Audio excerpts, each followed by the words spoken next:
কুরবানি 2025 অনেকগুলো সিনেমা একসঙ্গে মুক্তি পেতে চলেছে বাংলাদেশে।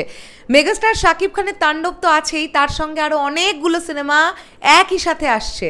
সেই সিনেমাগুলোর মধ্যে অন্যতম একটা সিনেমা হচ্ছে ইনসাফ, ডিরেক্টেড বাই সঞ্জয় সমাদ্দার। আমরা অভিনয় করতে দেখতে পাচ্ছি শরীফুল রাজ, মোশাররফ করিম, তাসনিয়া ফারিন, ফজলুর রহমান বাবু, মিশা সওদাগর সহ আরও বেশ কয়েকজনকে। তো একটি 82 সেকেন্ডের কন্টেন্ট কিছুক্ষণ আগেই ইনসাফের তরফ থেকে ড্রপ করা হয়েছে, নাম দেওয়া হয়েছে যে অফিসিয়াল ওয়ার্নিং। তো আমরা ধরে নিচ্ছি এটা ট্রেলার, কেননা যে ডিউরেশনটা আমরা পাচ্ছি মোটামুটি একটা ট্রেলারের ডিউরেশনই আমরা বলতে পারি। টিজার হলে তো আরেকটু ছোট হতো হয়তো বা লেন্থে। তো আমরা দেখতে পাচ্ছি যে ডিউরেশনটা 82 সেকেন্ড, এটা ন্যাচারালি ট্রেলার বলা যেতে পারে। কেমন লাগলো এই কন্টেন্টটি? হ্যালো এভরিওয়ান, আমি পৌশালী চলে এলাম আরও একটা নতুন ভিডিও নিয়ে। আশা করছি তোমরা সকলে খুব ভালো আছো। এক কথায় ইনসাফের এই অফিসিয়াল ওয়ার্নিং, এই যে কন্টেন্টটা তারা ড্রপ করেছে, বেশ ভালো, বেশ প্রমিসিং লেগেছে। প্রথমে যদি গল্পটা সম্পর্কে যতটুকু যা বুঝতে পারলাম সেটাই বলবার চেষ্টা করছি। খুব যে একটা বেশি বুঝতে পেরেছি তা নয়। এখানেই কোথাও গিয়ে কিন্তু যিনি এই ট্রেলারটাকে কেটেছেন তার একটা অবশ্যই তিনি প্রশংসার দাবিদার, কেননা গল্পটাকে খুব একটা ধরতে দিচ্ছেন না। তাও যদি আমরা ছোট করে বুঝি, এখানে শরীফুল রাজের ক্যারেক্টারটা যে খুব ভয়ঙ্কর একটা ক্যারেক্টার।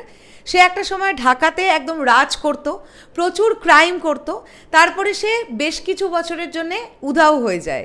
সেই ক্যারেক্টারটার নাম হচ্ছে ইউসুফ, যে নাকি আবার রিটার্ন করেছে বলে মনে করা হচ্ছে, কেননা ঢাকা শহরে আবারও বেশ কিছু অপরাধমূলক কাজকর্ম হচ্ছে, তো সেগুলোকে দেখানো হচ্ছে। এখন ব্যাপারটা হচ্ছে এই ইউসুফ যে এই ধরনের কাজকর্মগুলো করে, এগুলো সে কেন করে, এটা একটা কোয়েশ্চেন।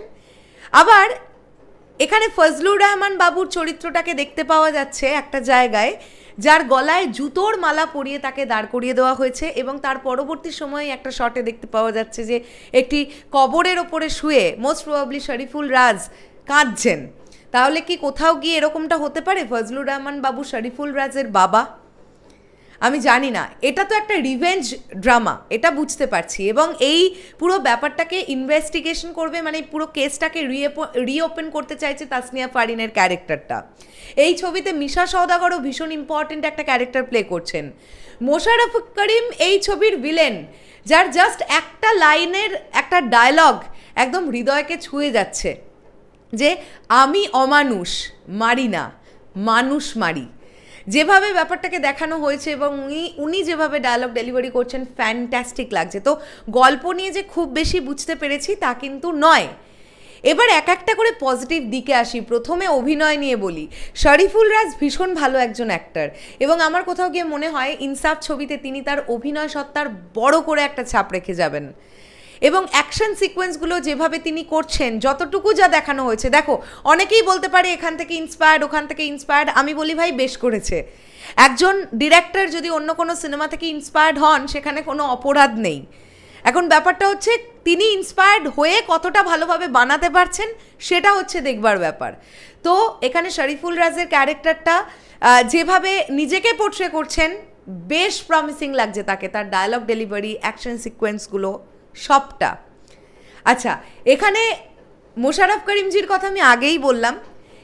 খুব যে বেশি বড় করে অন্যান্য ক্যারেক্টারগুলোকে দেখানো হয়েছে তা কিন্তু নয়। মোটামুটি শরীফুল রাজের ওপর বেস করেই কন্টেন্টটা এগিয়েছে, এবং মিডল পয়েন্টে এসে তাসনিয়া ফারিন সে ইনভেস্টিগেট করতে চাইছে, সে কেসটাকে রিওপেন করতে চাইছে, তাই তার কিছু কিছু পোর্শন আমরা দেখতে পাচ্ছি।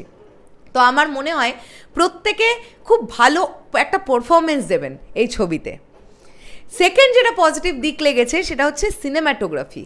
একটা স্পেশাল দৃশ্য, তোমরা যারা ইনসাফের এই কন্টেন্টটা দেখেছো দেখবে, মেগাস্টার শাকিব খান তুফানে যে ওই বন্দুকটা চালিয়েছিলেন না, সেটা বরবাদেও ছিল আরেকটু অন্য রকম। সেই ধরনের একটা মেশিন গান কিন্তু এইখানে শরীফুল রাজও চালাচ্ছেন, সেটা দেখতে পাওয়া যাচ্ছে, ভালো লাগছে দেখতে। এবং যেভাবে কন্টেন্টটা প্রেজেন্ট করেছেন সঞ্জয় সমাদ্দার, খুব প্রমিসিং লাগছে। সিনেম্যাটোগ্রাফি বেশ ভালো লেগেছে আমার।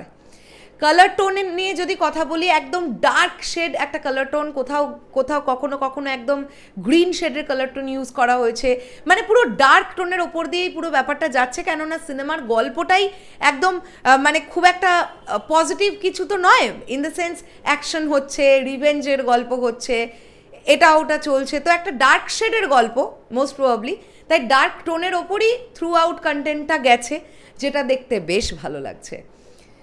হ্যাঁ, একটা যেটা একটুখানি বেটার হতে পারতো সেটা হচ্ছে ভিএফএক্সের কাজ দেখলাম, স্পেশালি একটা ব্লাস্টিংয়ের দৃশ্য আছে সেখানটা, যেরকম ভিএফএক্সটা দেখলাম আর একটু বেটার ভিএফএক্সটা হতে পারতো বলে মনে হয়েছে। বাদ বাকি মোটামুটি আমার কাছে তো বেশ ভালো লেগেছে ইনসাফের এই অফিসিয়াল ওয়ার্নিং। তোমাদের কাছে কেমন লেগেছে সেটা ডেফিনেটলি কমেন্ট করে জানাও। দেখা যাক এই সিনেমাটা বক্স অফিসে কীরকম পারফর্ম করে। তবে কোথাও গিয়ে আমার মনে হয় যে সমস্ত সিনেমাই ভালো পারফর্ম করলে বাংলাদেশ চলচ্চিত্র জগৎ এগিয়ে চলবে। তাণ্ডবের সঙ্গে কোনো সিনেমারই তুলনা হবে না, কেননা সেটা দেশীয় মেগাস্টারের ছবি। কিন্তু অবশ্যই ডেফিনেটলি আমরা এটা চাইবো যে তাণ্ডবের পরে বাকি সিনেমাগুলো ঠিকঠাক বিজনেস করুক, যে সিনেমার মধ্যে মেরিট আছে সেই সিনেমা বিজনেস করুক, এটা আমাদের সবারই চাওয়া থাকবে। তো তোমাদের কেমন লেগেছে যারা ইনসাফের এই অফিসিয়াল ওয়ার্নিং দেখলে, অবশ্যই সেটা কমেন্ট করে জানাও। আমার কাছে কিন্তু বেশ ভালো লেগেছে। শেষ করলাম ভিডিওটা, আসছি আবার খুব শিগগিরই, তাহলে এখনের জন্যে টাটা।